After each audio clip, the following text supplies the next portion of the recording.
Hey guys, so let's talk about some of the interesting Frontier cards to maybe speculate on. First of all, number one, the most played card in Frontier is Smuggler's Copter. And Smuggler's Copter recently got banned in Standard. It's going to hit an all time low very soon. If Frontier becomes a real format, meaning that it gets support more than just a few stores, I don't feel like Wizards of the Coast will ever support it, mainly because the same reason they kind of don't support Modern as much. If they support another format, those people are not going to buy new cards. If they don't buy new cards, then Wizard of the Coast sales goes down. If Wizard of the Coast sales goes down, then the CEO Chris Cox will start firing people, and we wouldn't want that to happen, right?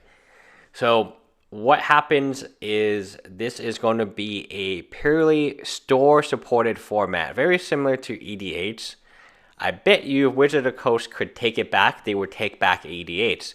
What EDH has done is it has allowed people to play Magic by not going to Friday Night Magic, by not playing Standard, by not playing any official tournaments, because there has yet to be a Pro Tour or a GP for EDH, like event that you play EDH in.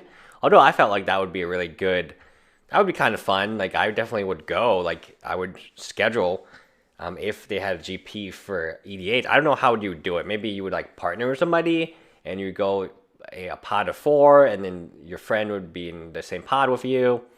Not exactly sure how that is going to go. But anyway, Smuggler's Copter will hit an all-time low. It's already trending down, so that's a good one to watch. Jace, I'm not a fan of Jace right now. He is extremely, extremely high.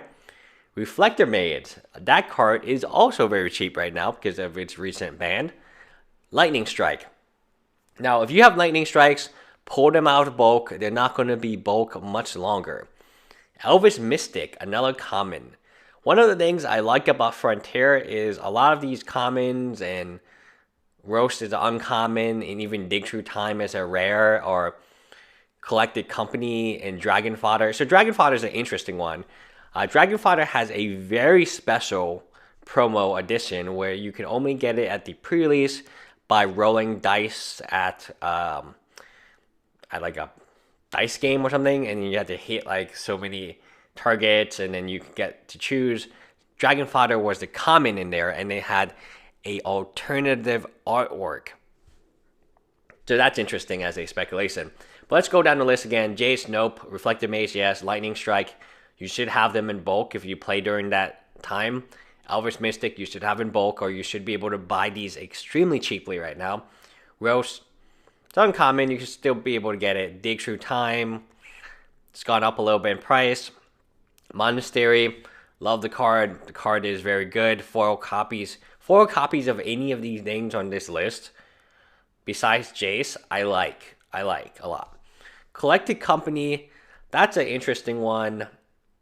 I don't know how I feel about it. It is a good card in Frontier. I have been playing Frontier, and it's not as, I guess the people who are drawn to Frontier, they're not hyper competitive grinders, and that's why Amy and I like Frontier, because it's more of a casual format. It sounds very strange when I say that, but it's not. People are more friendly in Frontier, and that's what we like about it. C has Autarka Red. I have Coco. And we're probably going to build a few more decks. We don't have copies of Jace's just because I never wanted to buy a copy of Jace, ever. But the format itself is a lot of fun. It's more casual because, by definition, you're not going to have Pro Tour or grinders. You're not going to have really competitive people because they're going to play Standard and they will play Modern to a lesser extent. And they're not going to play this new Frontier format because there's no Pro Tour, there's no GP, there's no high-level Magic, right? There's no Star City Invitational. There's none of this stuff that would encourage someone to be hyper-competitive. And that's kind of why we are playing Frontier right now. From the MTG Finance perspective, it's interesting, but I would not invest my life savings in it. Definitely getting foil copies while they are relatively cheap of Lightning Strike, Elvish Mystic, a lot of Roast, a lot of things on this list. Just because it's rotated on Reflector Mage and Smuggler Copter, it was banned. This is a cheap format right now. Will it always be cheap? No. Is it a real format? I'm not positive yet.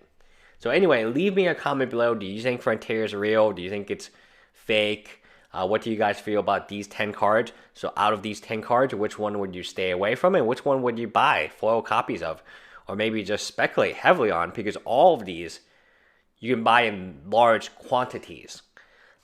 It's because they're commons, uncommons, or they've recently rotated out or recently been banned. So anyway, minus Jace, of course, minus Jace, of course. Anyway, leave me a comment below. Bye, guys.